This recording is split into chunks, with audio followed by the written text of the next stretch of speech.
ঠিক আছে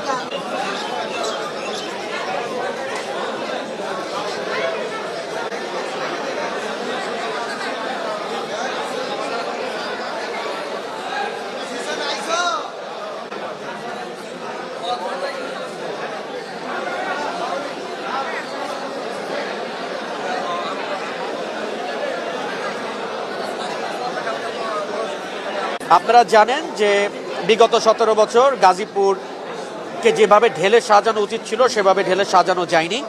ইনশাল্লাহ আমরা জনাব তারেক রহমান সাহেব যেভাবে নির্দেশনা দিয়েছেন, যেসব কার্যক্রমগুলো নিয়ে চালাচ্ছেন সেগুলো ত্বরান্বিত করার জন্য যা যা করা দরকার আমরা করব। আমি আপনাদের গ্যারান্টি দিতে পারি যে দুর্নীতির ব্যাপারে আমরা জিরো টলারেন্স থাকবে। আর আরেকটা কথা হচ্ছে, গাজীপুর জেলার এমন কোনো জায়গা থাকবে না যেখানে কোনো উন্নতির ছোঁয়া না লাগছে।